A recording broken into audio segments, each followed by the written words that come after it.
Right, we are live. Welcome everyone, we are back. This is the Chronologically Gaming pre-show. And Happy New Year too. This is where we play every video game in order of release. We started all the way back in 1971, and we are currently in December 1982 playing all video games on all consoles, all handhelds, all computers, all arcade games, all over the world. And the first one to greet me in the new year is Brad in Sioux City. Howdy, Brad, with much fanfare. Thanks for hanging with me through that really long break. Way too long for most YouTubers or content creators. All those people had lots of videos they put out on Christmas and New Year's, and we haven't done so much. Yes, Mark, welcome in. Yeah, there we go. That's it, Brad. Yeah, it's going to be a lot of fun. I've been preparing actually for 1983 because we have so many games to go through that I have to make sure we get the release dates in order. I've actually thought of having members or people that are subscribing to the show to see if they want to be involved with the release dates, but then again, it might ruin the surprise, because part of the reason that's fun about the show is when you tune in, you don't know exactly what game you're going to get. And I know that some people watch the show because they want to see the most obscure video games or the things they've never even heard of before. And it's great to have a surprise. So I'm not sure how I'm going to do it, but there is a lot of games. We've got, I think at this point, around 6,800 games that I've discovered that were released in 1983. That is about 3 or 4 times more than what we've done for 1982. And if you've been tuning in since the beginning, you know how long 1982 has taken. Yeah, Mark, I like surprises too. But it's been a blast. So we are, Happy New Year, everyone. We are now, have been moved. We moved to a whole new location. We now have a new studio. There's a few pieces of hardware that are different. I don't even know, I guess the audio's coming through because you could hear, at least some people in the chat, the audio check sounds all right. This is our first live show of the new year and the first live show since we've been back for about a month of being off. So I'm really glad to get back into it. I kind of hoped when we hit December 1982 that we would go through all of the games in December while we were in December, but that wasn't going to happen. If you see how many is left, we still have the games to get that we figured out the release dates in December 1982, but then we have all the releases that the games that came out at some time in December 1982.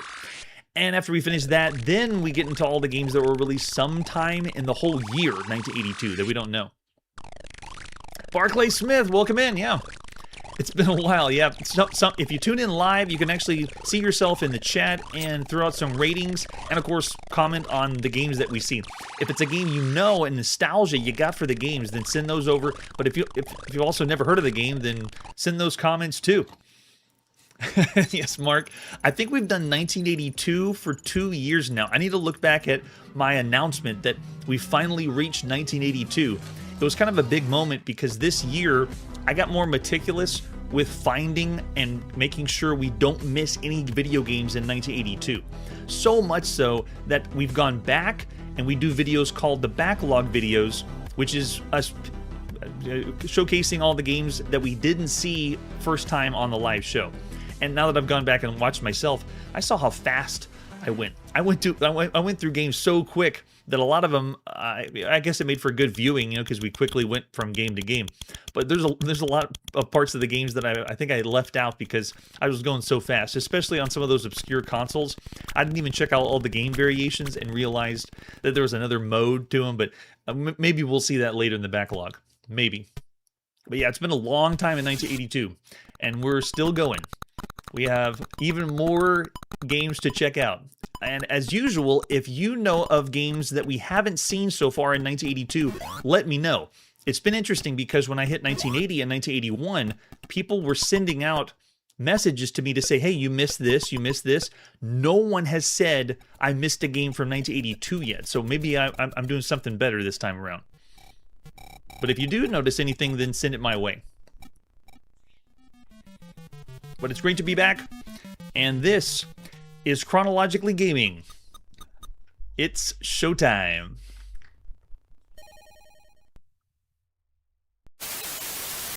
I'm Gary Collins for South Florida's 7. Join us December.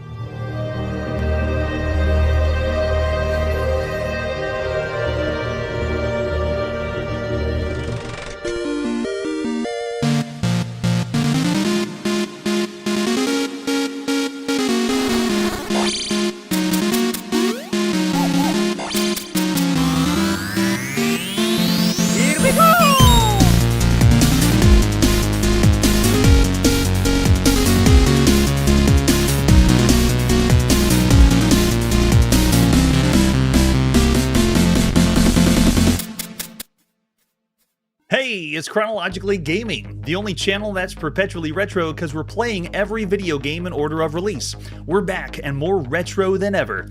The only live show where you can see the entire video game industry and every video game in order of release. We're going to return right where we left off. It's the middle of December 1982. I'm Gary Collins for South Florida's 7. Join us December 18th along Broward's Intercoastal for the annual Christmas Boat Parade. I'm one of the Grand Marshals, and it's all part of the Greater Fort Lauderdale Winter Festival that kicks off December 11th. Co-hosted by the Fort Lauderdale Broward County Chamber of Commerce, Y100 and South Florida's 7. And we were last checking out Nintendo's latest handheld greenhouse on the Game & Watch. Let's see what our very next game is. We're going back to North America to play on the Mattel Intellivision. The next release is Shark! Shark! Let's check it out together. Here's the box for Shark! Shark! Very well done, Mattel Intellivision. The front of the box looks fantastic, but it's a little misleading. If you saw this on the store shelves, you'd think, oh, are we going to play as the shark? No, you really aren't going to play as a shark, even though it's called Shark Shark. This is not related to Shark Jaws or Shark that we saw in the arcades in 1975, and it's not related to Blue Shark that we saw in the arcades in 1978. This is a whole new thing, new property. However, as you'll see, it does take liberties from other games that we have seen. Let's flip it over on the back. So there you go. On closer inspection, you are a very ambitious little fish surrounded by the gulping underwater crowd. Nasty, sneaky, big-mouthed aquatic devils would swallow you up in no time. It gives some screenshots, and then it even says 1 or 2 players, but the screenshots pretty much tell you what the game's all about, what you see on the back of the box. They're not hiding anything. What other artwork do we have for Shark? Shark!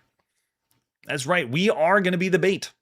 Besides the box, or the reconstructed box, here's the overlay. Make sure you have these to slide into your Intellivision hand controller so you can play some Shark Shark. There's the Mattel Intellivision.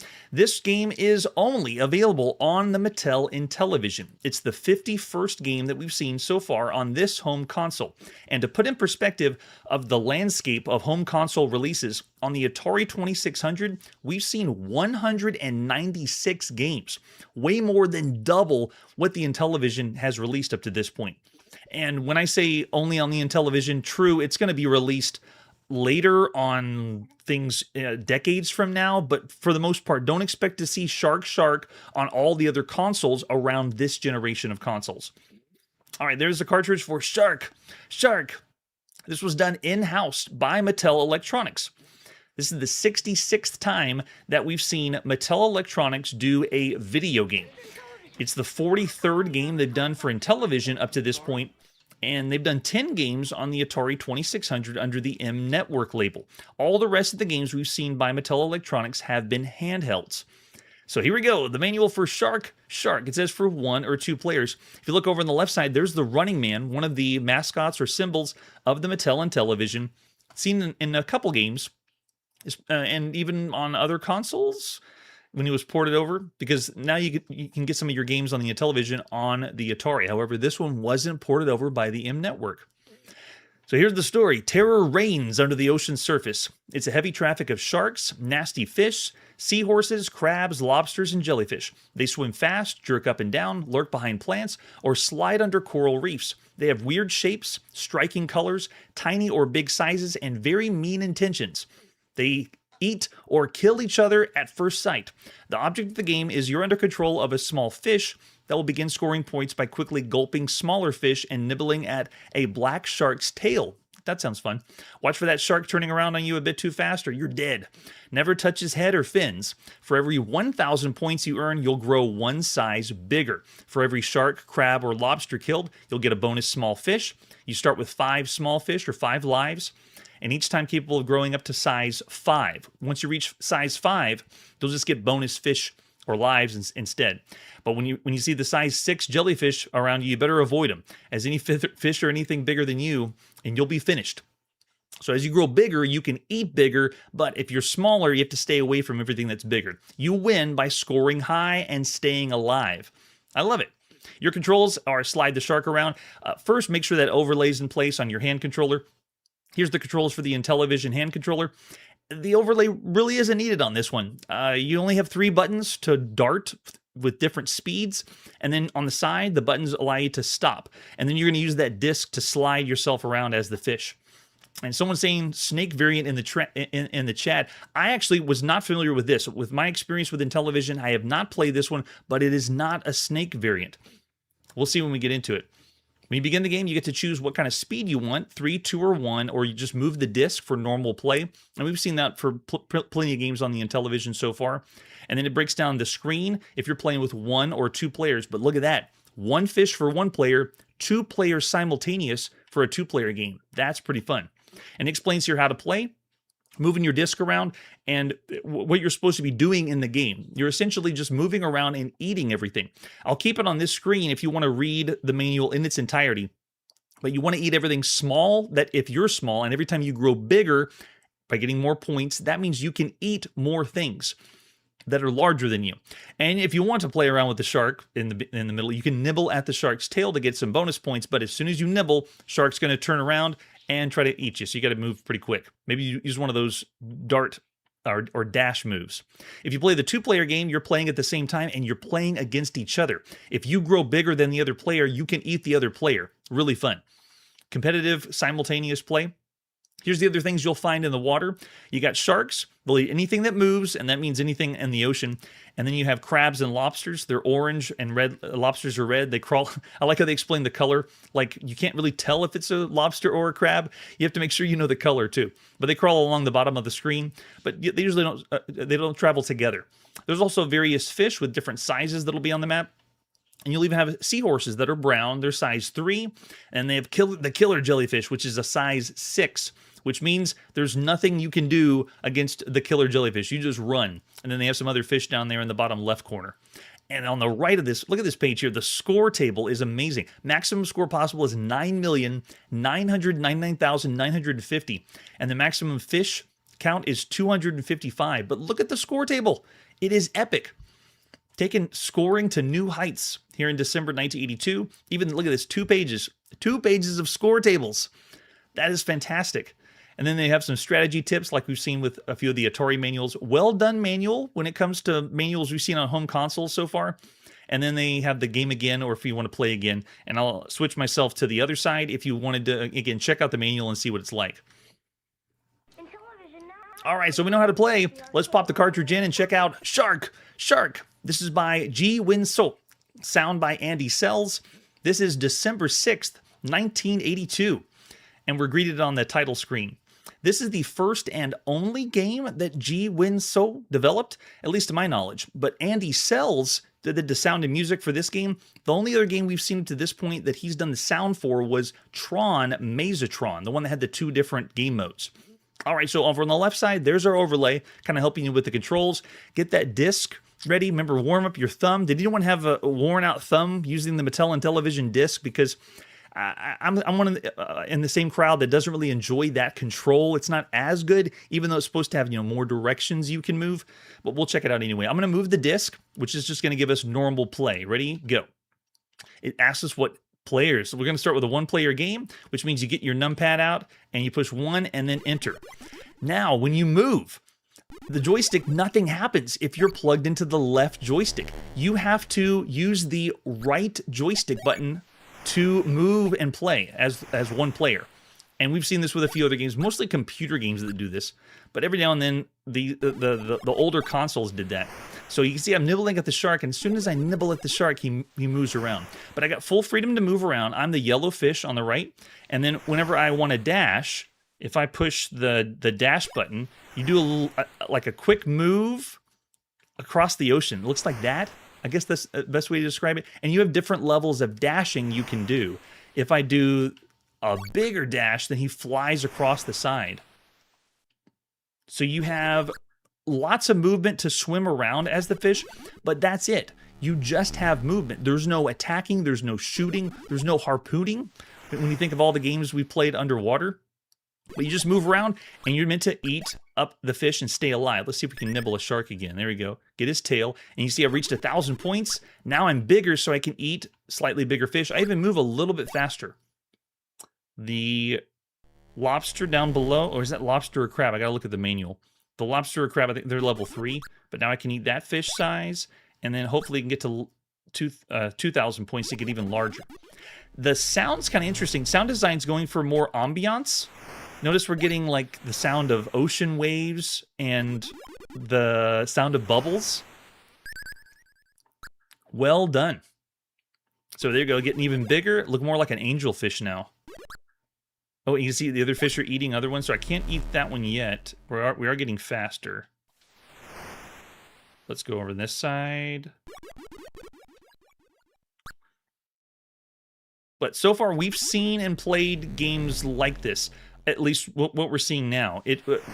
I would say this is very fun because you get to play with multiple people at the same time. I'm playing the single player version, but the simultaneous game is really where it's at. That would raise the rating for this game. But we are seeing a mechanic we have not seen yet. We call these video games arcade swimming games. So basically, you're swimming around in the ocean. Oh, I went too low for the lobster, so it was a crab. And then whenever you die, you go back to the same original fish level. So I'm back as a small fish, even though I got 2,000 points. What we call these arcade swimming games, we've seen about 11 games similar to this up to this point on Chronologically Gaming, going all the way back to Shark Jaws that I already mentioned, or Maneater is another example.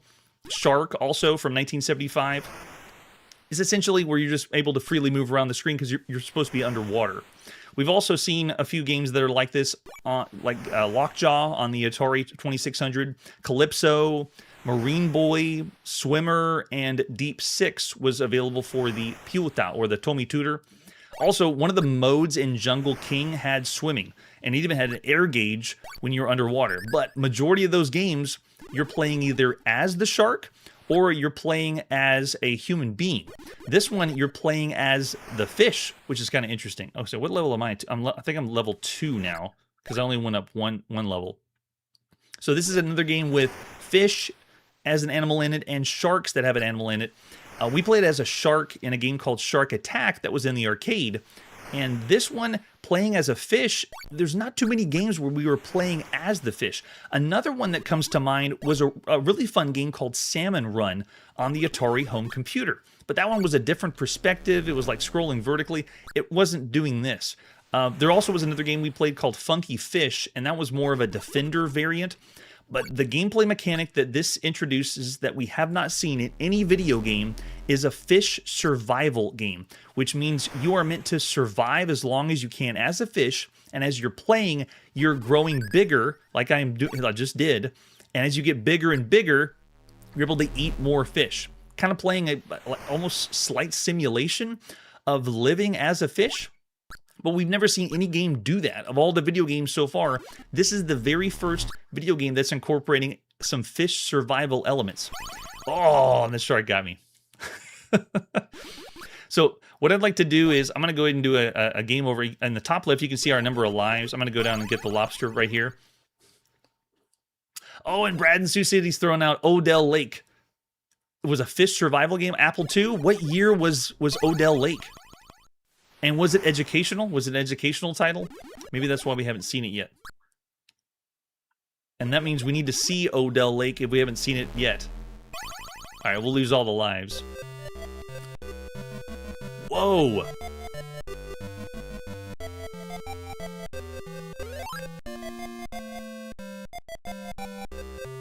That's really good music for a console game right now. Okay, so the sound is much better than I thought before. Sound and music was better than I thought. Oh, MECC. Maybe that's why we haven't seen it, because, yeah, it was educational. We'll have to check out Odell Lake and see what kind of fish survival game it is. Oh, on Commodore 64. If we do, we'll see that one later. We haven't seen too many titles on the Commodore 64. All right, so after that, it goes back to the title screen. You can select the game speed again. We're going to do a normal game again. This time I'm going to go with a 2-player game and go. I only have one controller I'm playing as, though, but if I want to, I could switch out and play as both fish. It's going to be very difficult, though. Someone's going to get eaten. I'll play as somebody. Now, when someone does die, whether the player you're playing against eats you or the shark or other fish eat you, then that one person just keeps going.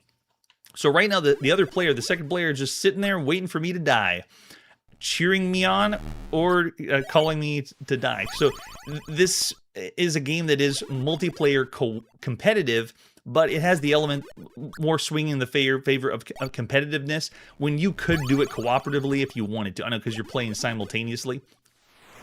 But it's still a little rare, because playing a game that gives a competitive edge or a competitive video game, there's not too many simultaneous multiplayer competitive video games out there.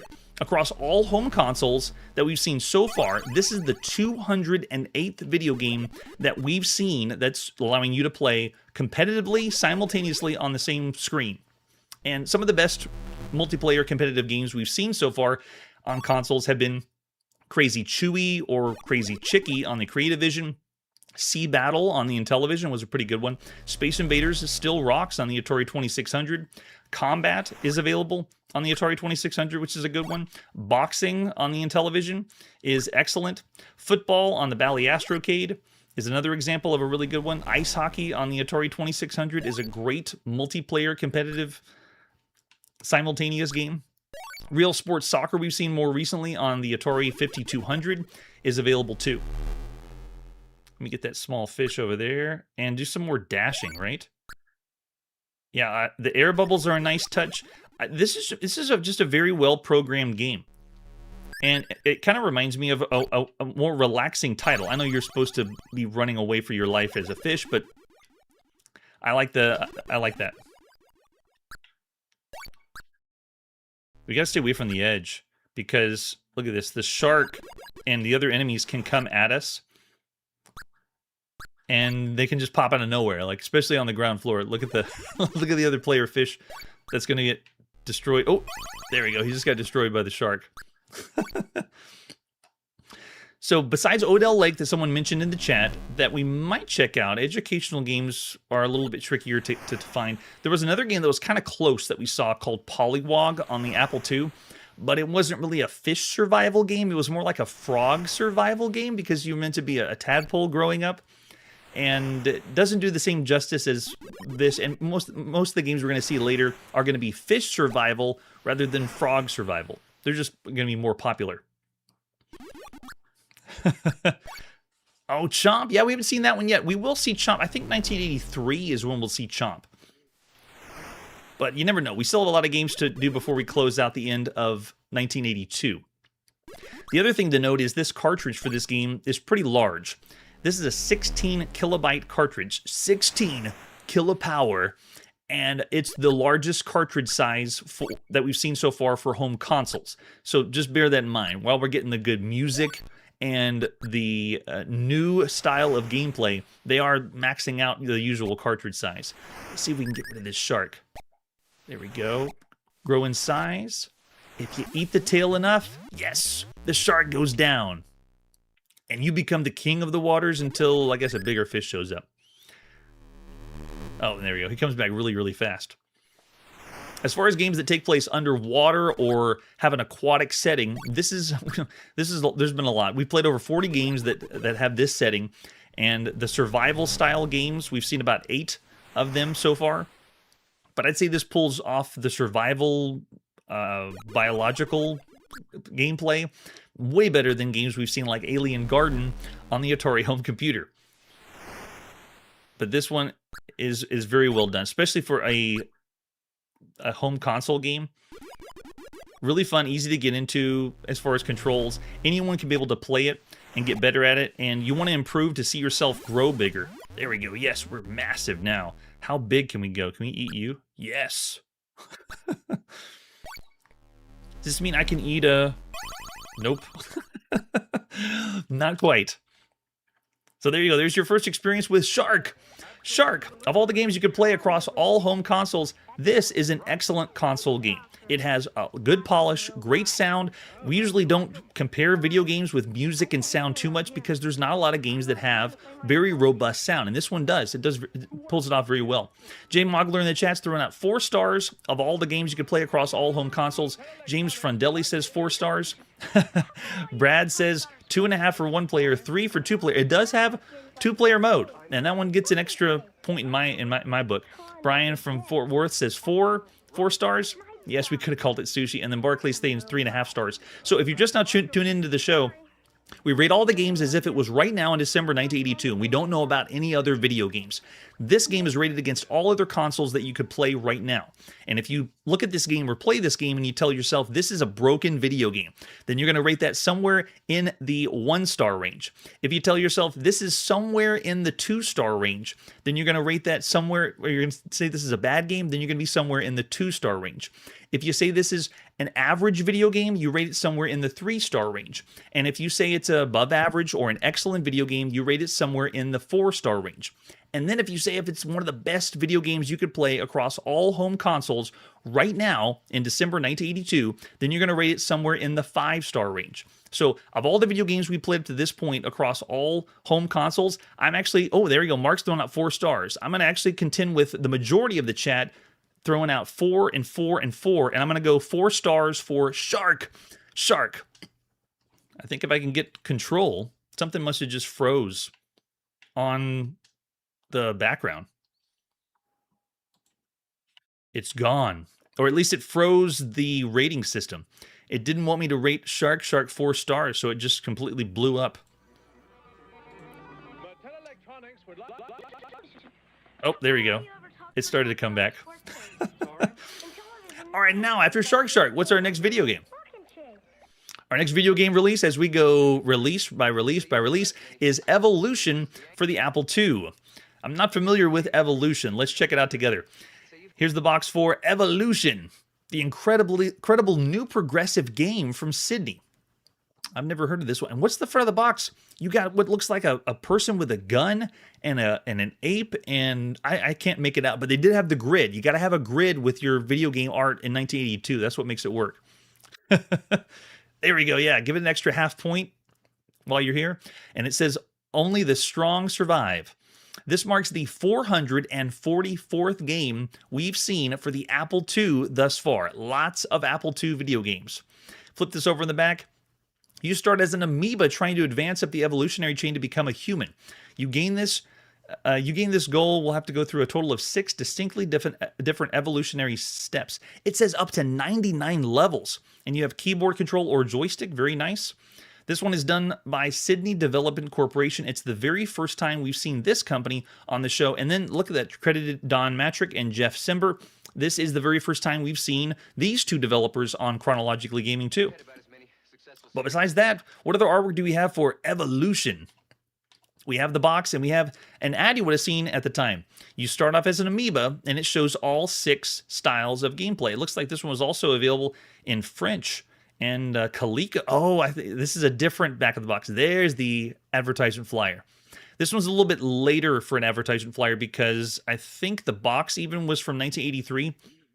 This is the very first time you ever would have played it.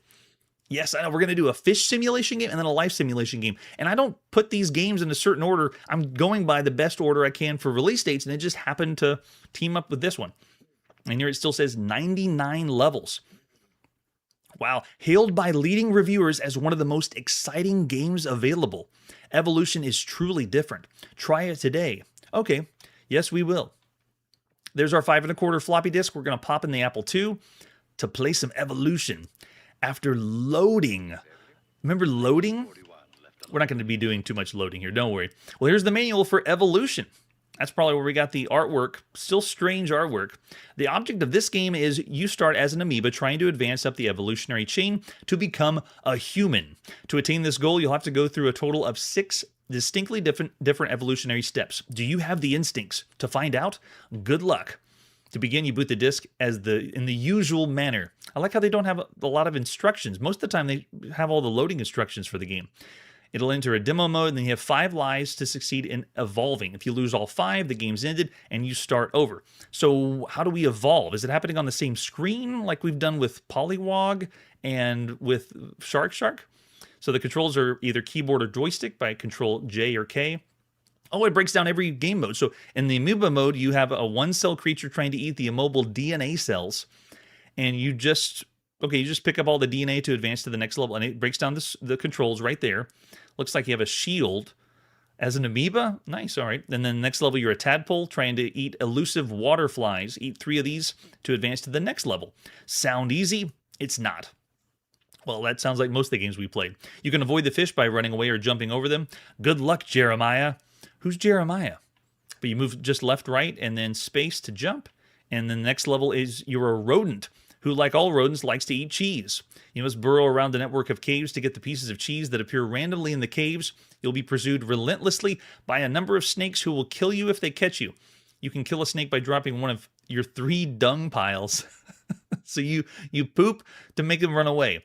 Eat 5 cheeses to go to the next level. There you go. So that's the controls for that one. Then next, you're a beaver who loves to build dams, swim across the river, pick up sticks, carry them back, place them by the dam.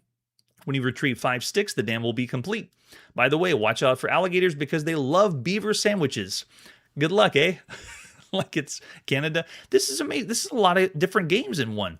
I want to see how they execute this. Next up, you're a gorilla, a rare orange gorilla in the depths of Africa. You must protect your 3 oranges from thieving vervet monkeys.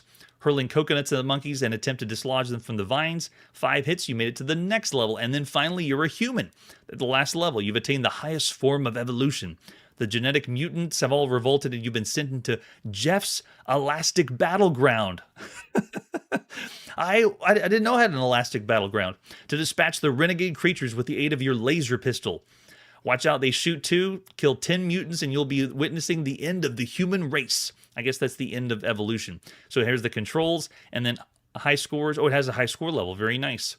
Oh, Sydney Development Corporation. Canadian-based public. Very nice. So they published this game in Canada, United States, and then I guess United Kingdom, too. Very cool. All right, let's pop at that disc, play some Evolution. Jeff Simber, Donald A. Matrick, published by Sydney Development Corporation. It's December 8th, 1982. Let's see what this game can do, or what we're going to see with all these game modes, because we've seen video games with lots of different game modes. Oh, and a ditty. I was just thinking how when we reached the beginning of 1982, it was very silent. There wasn't a lot of music in the beginning of this year, but we've seen video games change just going from the beginning of the year to where we are now. There's so much more music and sound to the games, specifically computer games. Look at this. How far can you evolve? And is this all the creatures singing to us? Look, see, even more music. Amazing. And then they waddle off the side of the screen. Let's see if we can get all the way to level 6. I don't know if we can all on the live stream, but I want to try. Looks like a tree grew. And there we go, high score table. There's 2 of the developers. And then Tinkerbell. We got to be able to beat Tinkerbell at least. All right, so we hit spacebar. You can choose your skill level, beginner, intermediate, or expert. I'm going to start with B for beginner.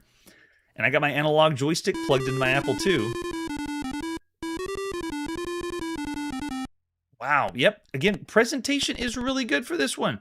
Oh, down at the bottom of the screen, there's my shield level. And so if I push the only button that I got a little shield that I can hold down and use if I want. Wow, take a look at the way this works. I'm the green amoeba on the far left side of the screen right now. if you didn't know what I was. But I'm the amoeba. There's the DNA I'm picking up. And as I move around, oh, I can't hold down the shield. Okay. But you got to pick up all the pieces of DNA. Did you notice how the little bits of the enemy that were shooting at us, the way they flew around was done very well. Okay, on to level 2. This is the tadpole level. That must be me emerging from my egg. I don't look much like a tadpole. I look more like a frog. Let's see, I can move left and right. And jump. Okay, we gotta get the flies. Flies coming down. There's the fish. Fish are gonna try to eat us. Avoid those. Very nice. So it's move left, right, and jump. It's a fixed jumper rather than a fixed shooter. But we've completely changed up the game modes, and I do need to watch out because if the fish touch me, then I am dead. But I also got to be collecting flies, which I'm not doing a very good job. Looks like the flies are coming down randomly, but also the fish too. But I like how it's switching it up. We went from moving around freely on one screen to another one, and this jump is a very committed jump. Whenever you make the jump, that's it. I can even jump straight up, but that fly is totally random. So I don't even know if I can get... That time I jumped over the fly. See, I don't even know if this red fish is going to go up. It looks like they hover at the bottom of the screen. You're meant to jump over them.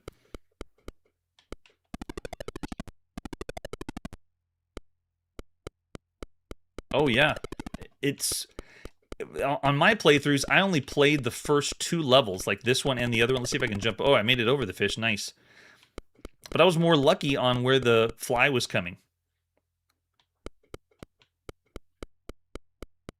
We're essentially playing mini games, and up to this point, there we go, I got a fly. So it shows you the collection at the top. But at this point, when you play a mini game, these kind of games make you think of something you'd play on a mobile. Oh, there we go, one got me. In the top right corner shows the total number of lives. Your evolutionary chain or progression goes through. You have all the lives carry on with you through each evolutionary chain. So notice that how different this is than playing Shark because we're showing the transformation of our character, while this one doesn't do that. We're not really transforming. We're just changing from screen to screen. Oh, I got the fly, but took the life. Yikes, it's tricky. Oh, did someone hear Three Dog Night? No! And I don't think Three Dog Night got the royalty if it really was Three Dog Night that was playing.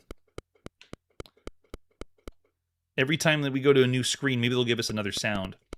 This is what I'm expecting from home computers right now, even still. Oh yeah, with three flies. Is this little pat, pat, pat, pat sound?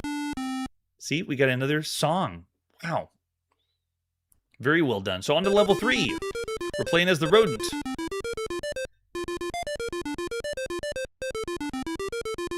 Alright, I got 3 dung pieces down there. I'm going to try to make... Oh, there's cheese. Quick. Get it. See if I can lure them. Oh, it kills them. That's even better.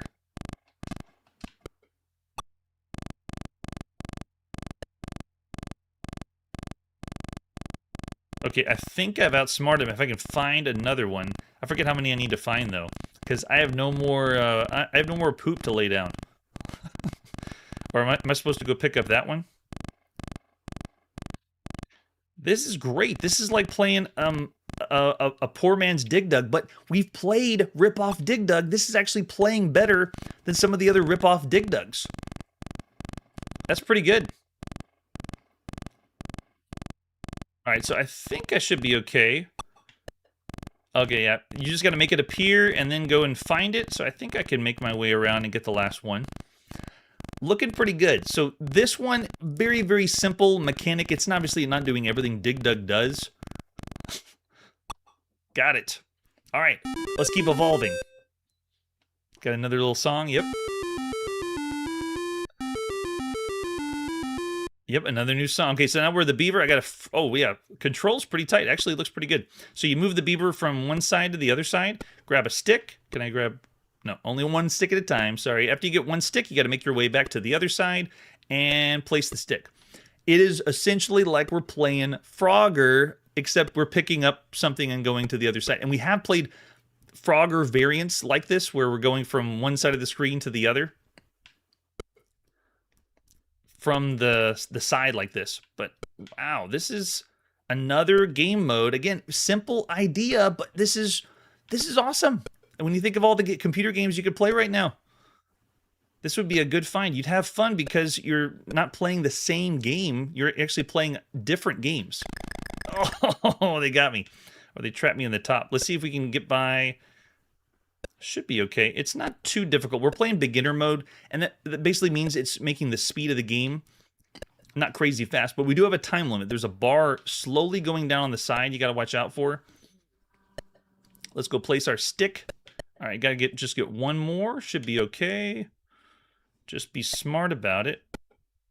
Looks like the enemy patterns are random too. They're kind of all over the place. There we go, and we did it. Let's evolve. What's next?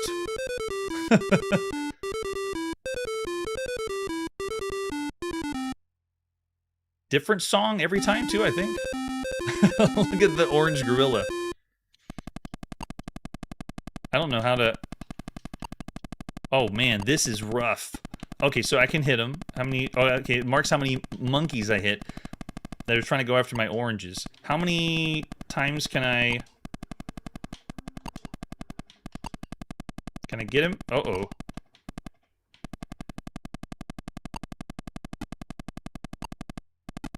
Okay, I'm knocking him down. I don't know how many I need. I think it's 5.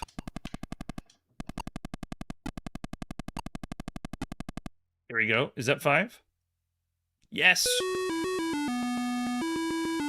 I wouldn't call that a fixed shooter, but, I mean, you're essentially just throwing stuff at weird angles. All right, last mode. It's time to evolve to a human. Got 2 lives left. Oh, it must take place in the future. Looks like a futuristic Winnebago.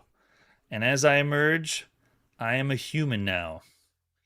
I don't know what the gameplay's like. It just said to shoot stuff. Look. It's the poor man's Robotron 2084. Wait, that bullet went totally through that guy. There we go. At least he died. I have no vertical... Yeah, no vertical shot, no vertical movement. So I only got 4 directions to shoot what looks like those... Oh, it ricochets off the side.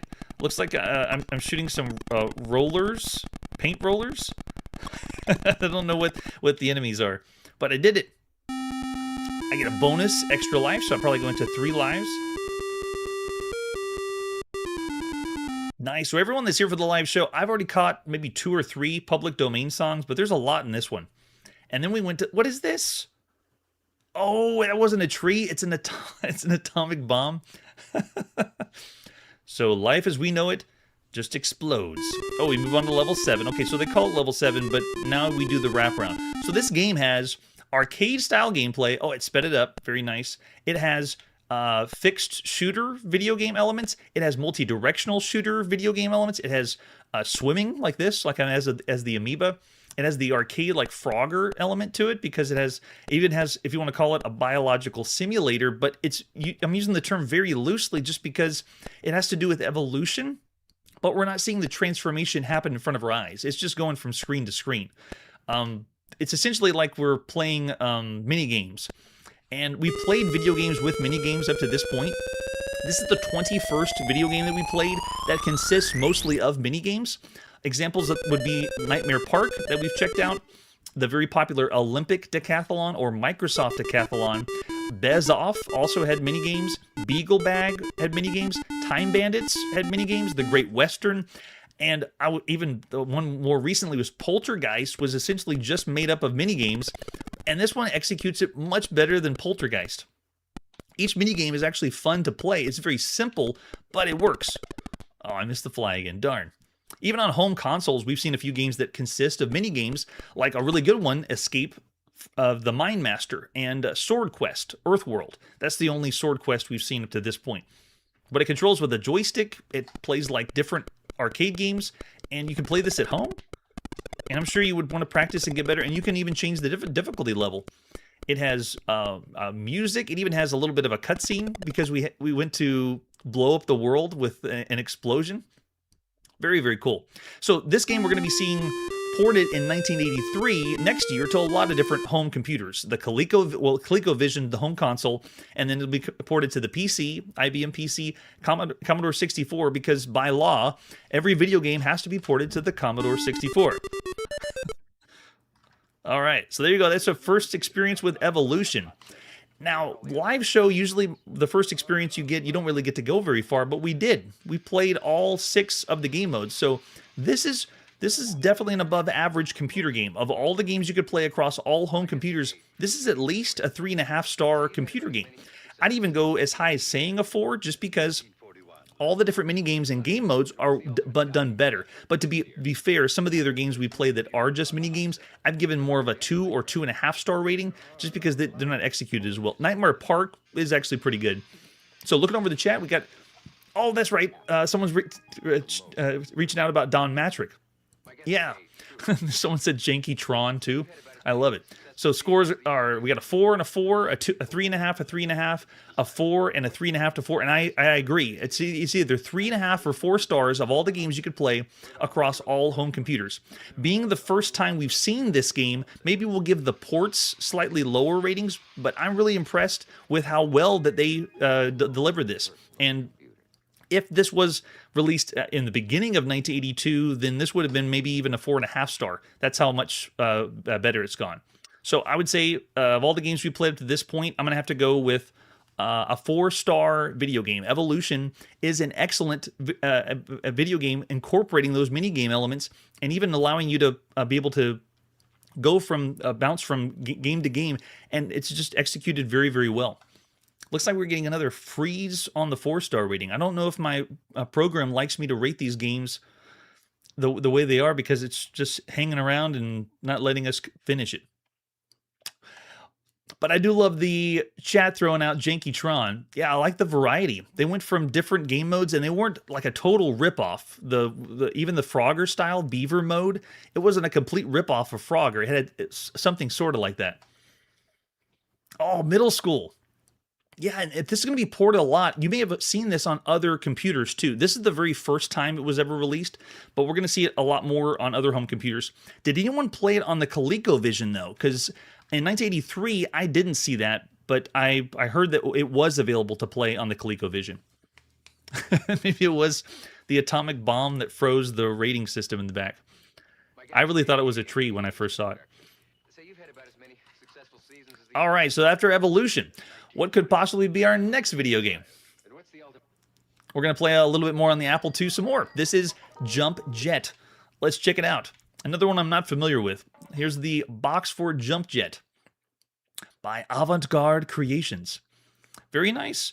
So some people told me that the boxes I show aren't true boxes for home computers because they all didn't show up in big boxes. So to help you out, this is one of the ones that you most likely would have seen, where the 5 1/4 floppy disk is inside the sleeve and then it hangs on the shelf in the computer stores. So there you go. That's Jump Jet, the box in its entirety. This marks the 445th game that we've seen on the Apple II so far, and it's the 7th game by Avant-Garde Creations, after games like Race for Midnight, Laser Maze, Zero Gravity Pinball, or Death Race 82. It says you're a loyal Air Force jump jet pilot. You have to defeat the outside force and regain the Loyal Island territory. It says free-flying arcade action.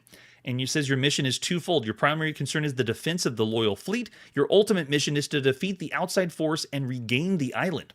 Loyal Fleet is under attack by cruisers and submarines. You have to avoid their fire and sink them before they get into missile or torpedo range. Should you defeat the entire outside force and regain the island, you can land at the Outsiders' headquarters. Their general will then surrender to you, and victory will be yours. $29.95. Hey, and joystick or keyboard controls, too. Another joystick on the Apple II. What other artwork do we have for Jump Jet? We have another bad box. We do have a later ad, or no, this is about the same time that this would come out. Jump Jet, and then one other game we played called Laser Maze. It says, catch it if you can. 20 tons of thrust packed into the world's most advanced aircraft pitted against cruisers, submarines, fighter planes, anti-aircraft guns, and you're the pilot for the Apple. Oh, and another ad. It says, warning, this may be the trickiest action game you've ever played. We'll be the judge of that. Now available for your Apple. Call now. There's an example of the screenshot. Oh, looks like something we played with before. All right, let's see what this game is like. Here's Jump Jet, developed by Chuck Benton, published by Avant-Garde Creations. It is December 8th, 1982. Chuck Benton. All right, so Jump Jet is, this is another one of those games that was really hard to find. I had to go find someone's compilation of Apple II games and then get a cracked version of the game. If I can, I try to do play it as a cleanly cracked game, because obviously no one's going to play a cracked game right now in December 1982, but this one was really hard to find. There we go. Jump Jet by Chuck Benton. This is the third game we've seen so far by Chuck Benton. Way to go, Chuck. He was working on the original A Frogger port for the Atari home computer. And the only other game we've seen by Chuck Benton was he is the creator of Soft Porn Adventure. That's right. Chuck went from that to this. We'll see if it's as tantalizing as that. I'm going to push J for joystick. Here we go. Single player only. Once you're in, you're gone. What was that chip? Where'd it go? All right, so yeah, analog joystick works. Top of the screen, I got my fuel. Slowly going down, I got my armaments. I have planes left and ships left. What does that mean? Oh, it must mean the ones I need to protect. So if you fly... Wait a second. If you fly to the left, the screen stops. That plane left, and we can't go to the left. It's an invisible wall. If you go in the water, you die. It looks like you lose a plane like that. But wait a second, this is an invisible wall in a video game in December 1982? I was not expecting that. Look at it, just doesn't let us go that way. Okay, we gotta go to the right then. All right, so here we go.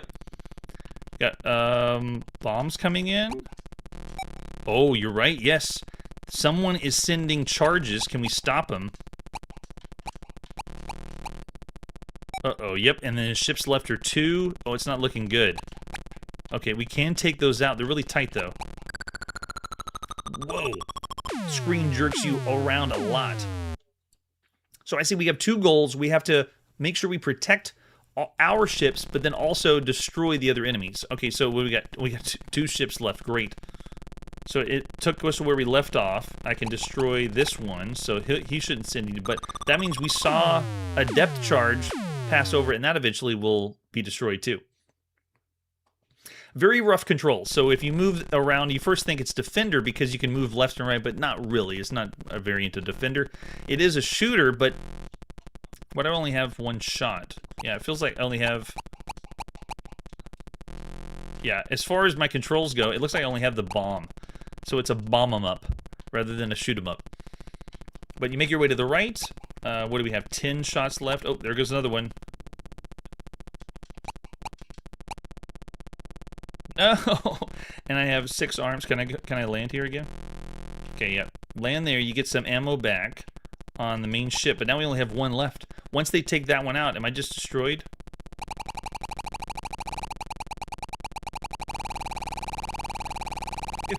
It's slowly dying. Oh, maybe it needs 2 shots here. No! Oh, it passed by. Oh, if that blows up, now you cannot restore your ammo. So here, let's just fly to the far right as fast as we can, dodging everything. Oh, I gotta be quick. There's so many different enemies, though. Fuel's dropping fast. That's true. We probably aren't gonna make it. Oh, we made it to the enemy air. Oh, wow. And they have some really tricky enemies that are firing at us.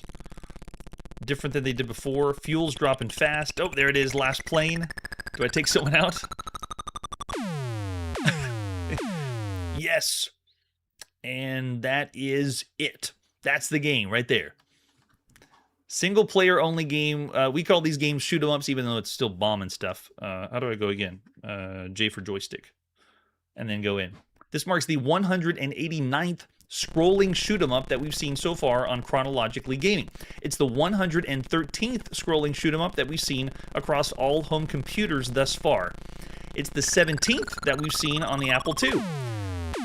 So we've already seen lots of scrolling shoot 'em ups, at least 2D scrolling. Some of the really good ones we've seen on the Apple II have been the Eliminator, Gorgon, Rear Guard, or Defense. This kind of feels, though, like an improved version of Federation or Astro Attack that we've already seen. And I say that lightly because Federation and... Oh, man, look at that. We really need to take these guys out. Alright, if we do this, this might work better. Oh, no, I don't have any arms. Gotta go back. Quick. Gotta refuel. But it does allow analog joystick control. And we have the fuel count, so let's make a landing here.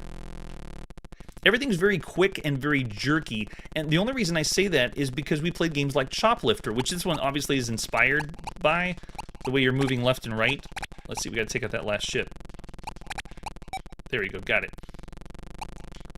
Which was a lot smoother, so that game had a lot more fine-tuned controls. Yikes. So it's rough only if you compare it to something incredible like Choplifter. But I can see yourself getting used to it. You play the game based on the rules it has or the physics it has. What was the point of that plane that flew by? It feels like we should have used that for fuel, or we're going to see it again, but I haven't seen it. Alright, let's see. Let's just keep going. One more ship shouldn't be too bad.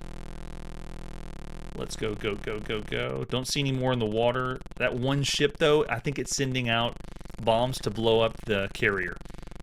See if we can make it all the way.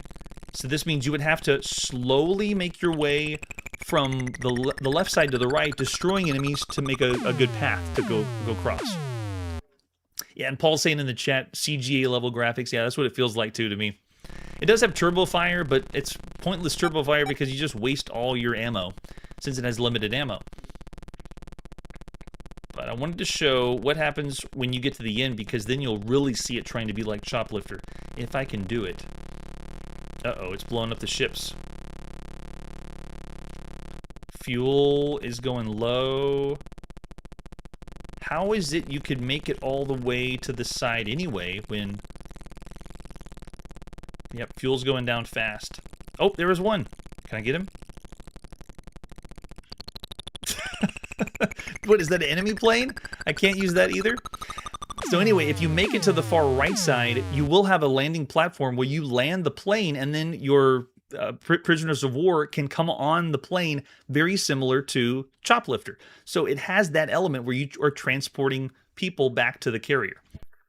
So there you go. There's your first experience with Jump Jet. Of all the games you could play on a home computer, that's getting around the average range. In fact, because of the controls being a little wonky compared to other flight games we played before, and just so many games based on Defender, and this one isn't exactly like that. It's actually slightly original, more like a Choplifter game. I'm still somewhere in the 2-star, maybe 2.5-star. You got a 1.5-star rating from Psychosis Media. Yeah, there we go. And then 2 from James, 2 from Barclay, 2 from Brad, 2 from Brian, 2 to 2.5. Yep. Yes. I mean, we have to connect those fuel lines to make it work. And then Mark's going 2 stars as well. So I'll do the same. I'll say 2 stars. For all the games you could play up to this point on all home computers, I'm still going to call it 2 stars, which is the best of the bad of all the games you could play thus far. All right, so now we got to put all the video game playing on pause. Thanks everyone that has been hanging with me for this long break. Happy New Year, everyone. Thanks for coming on the live show that's here, and thanks for hanging out to the end of the video if you watched the whole live stream just to see the context that we provide here on Chronologically Gaming. It is truly unique. There is no one else that I know of that's trying to go and play every single video game in order of release and try to leave no video game behind. I also want to give a big shout out to everyone that's supporting us on Patreon right now too. Because of that, we can get more shows going, we can play more video games, and hopefully catch up and finish 1982. We've been here for a long time playing games. Well, next time on Chronologically Gaming, we are visiting the sewers of Moscow and Espionage Island, as well as Penetrator, ported to an unlikely home computer. That's it for today, and like I always say, maybe someday we will create a Chronologically Gaming evolution of video games game. Hey everybody, thanks for checking out the channel and joining me on my quest to play every single video game in order of release. We'll be streaming live every Tuesday at 9 p.m. Central, so join us and be a Chronologically Gaming influencer, rating the games as we play them. This video wouldn't be possible without Launchbox, RetroArch, and Main. Tell all your friends there's some crazy guy named Chronologically Gaming trying to play every video game. We have links down below that give more information on the games we played this episode, as well as our Discord and Patreon. There's a link called All the Games We Have Played page. If you go there, it's a list of everything, and you can click right to the game you want to see. Chronologically Gaming is the name to look for. We are perpetually retro, and we will catch you next time.